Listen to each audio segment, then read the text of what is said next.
Hi guys, my name is Kara and I'm here with Reapply. So I'm here today to talk to you about GPAs, the cumulative GPA and the semester GPA. We're talking about GPAs because they are important. GPAs often determine our eligibility for merit-based scholarships as well as admissions to some colleges. So it's important that we understand how GPAs work on the front end and how much of a challenge it can be to bring our GPA back up after it has fallen. So I'm going to be teaching today from the whiteboard, so bear with me as I get that set up. So let's jump right in. Many of you are familiar with the concept of a GPA, but just to make sure we're all on the same page, we'll go over some basic definitions. So we're going to start off first by talking about the definition of a semester GPA. The semester GPA is the average of the grades you get in the courses over a period of one semester. Okay, so maybe there's fall semester, maybe there's spring semesters. In middle school, they divide what would be a semester in high school up into quarters. So it's calculated different depending on where you are in school, but it's important to understand that your GPA is based on this one time frame versus a cumulative GPA. So your cumulative GPA is the GPA that's calculated for the grades you earned over a significant period of time. So this might be once you begin high school, it might be if you're in middle school, once you begin middle school, but your cumulative GPA is the average of all the grades you've gotten since you have changed schools. Okay, so now that we have the basic definitions and we know that there are two types of GPAs, we'll move on to understanding the scale behind the GPAs. So we want you to note that if you are taking honors, even AP courses, there's most likely a different scale that you go by. Check with your counselor's office to see how the AP and honors class scale relates to this scale so that you can calculate your GPA effectively. So starting at the top, this scale starts out with an A, and for every A, they give you 4 points.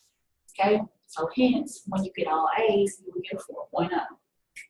A B is assigned 3 points, a C is 2 points, a D is 1 point, and F is 0 points. This is important to understand because in this lesson, we're actually going to be calculating some GPAs, some semester and cumulative GPAs, so that you can thoroughly understand how a bad semester can really affect your cumulative GPA. So we're going to start off, and I've lined out a couple of students' examples on the board.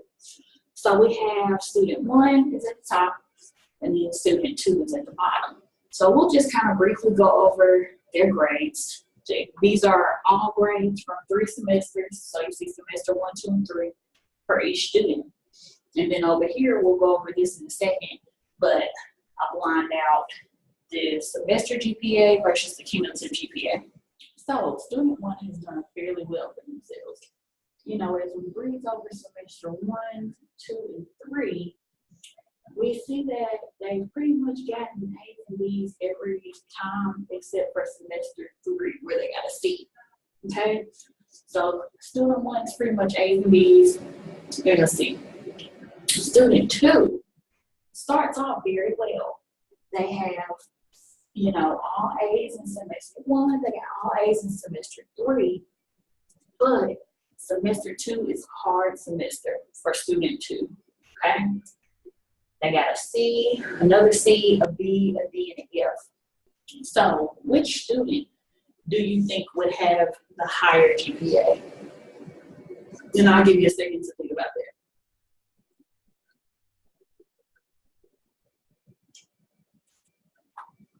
So we see A's and B's up here and a C. We see these 2 semesters where we got all A's, but then we get horrible in this semester too.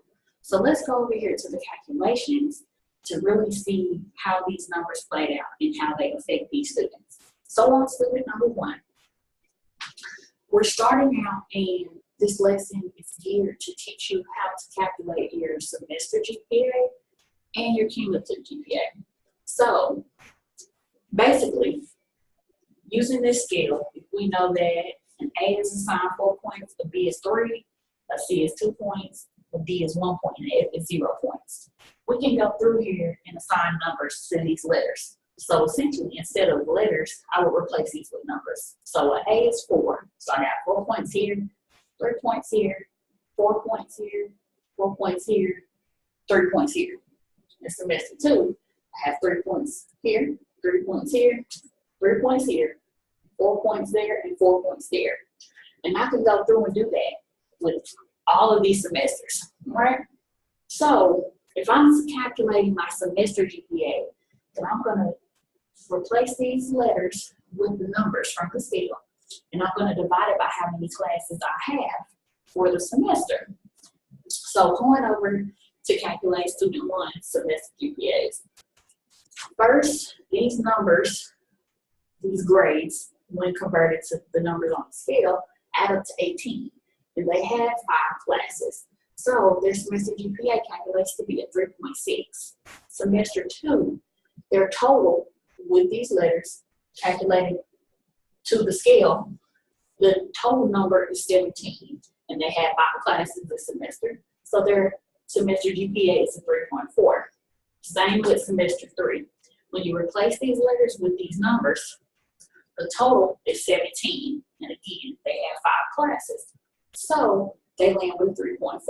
So we can see that student A never dropped below a 3.4 GPA. Okay? So let's go to student B. First semester, they got all A's. So remember, A equates to 4 points.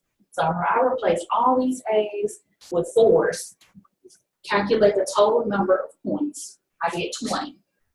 Okay? So they have 5 classes. So 20 divided by 5 is 4. So they got a 4.0. Semester 2, replacing these with the numbers on the scale, my total is 8. My total grade points for that semester is 8. So the C is 2 points. Another C added, that makes 4 points.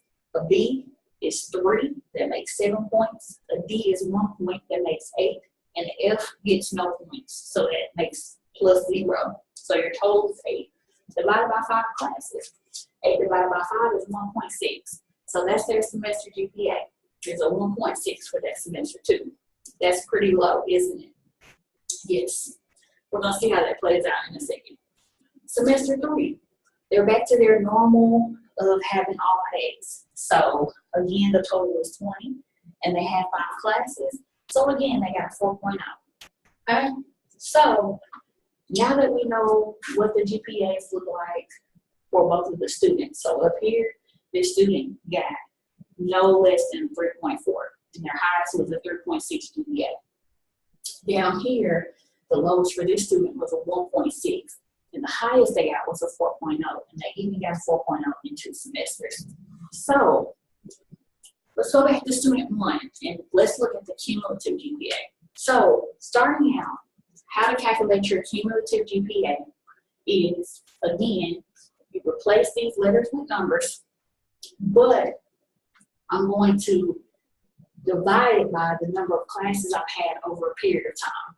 So if I'm calculating my cumulative GPA for semester 2, I'm going to say, okay, so I got 18 points in semester 1. In semester 2, with my grades, I got a total of 17 points. So I'm going to say on my top is 18 points from semester 1 plus 17 points for semester 2. Now, between both of these semesters, I took 5 classes in semester 1, 5 classes in semester 2. So it's 18 points here, 17 points here, over 5 classes here, plus 5 classes here. And we can see that over here in semester 2. It's kind of small, but taking that logic, we say 18 plus 17, which is 35. And we put that over 5 plus 5, which is 10. So we get a fraction of 35 over 10. That means that that averages out to a 3.5 cumulative GPA for starting at semester 2. So jumping back a little bit, at the beginning of your high school career, you come in with a 4.0. It's not until you start making grades that that cumulative GPA is influenced. So whatever you make in your first semester, that's your cumulative GPA. So student 1 made a 3.6 in their first semester, so their cumulative is a 3.6. Student 1 made a 4.0 in their first semester, so their cumulative is a 4.0. Make sense? We go down and we start to calculate the cumulative GPA. So semester 1 is a 3.6 because that's what they made first semester. Semester 2, they started making other grades, so it kind of came down to a 3.5, and then in semester 3, student 1 made a C, which brought them down to a cumulative of 3.46. Okay? So let's compare that to student 2. Student 2 had a cumulative of 4.0 at the beginning because that's what they made. They made all A's and had 5 classes during semester 1. Semester 2, their semester GPA was 1.6, which dragged down that 4.0, dragged it way down, that cumulative. And in semester 2's cumulative GPA went all the way down to a 2.8. So because that person got a 1.6 and they had a 4.0, it pretty much brought them in the middle of that and averaged them at a 2.8. But I guess they saw that 2.8 and they felt the need to work very hard and got all A's for the third semester, which when averaged into that cumulative GPA only brought them back up to a 3.2. Over the trajectory of their high school career, they went from 4.0 to a 2.8 and rebounded to a 3.2.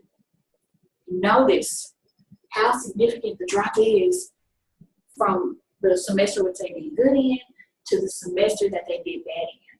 Semester 1 was a 4.0. Semester 2 dropped all the way down to a 2.8.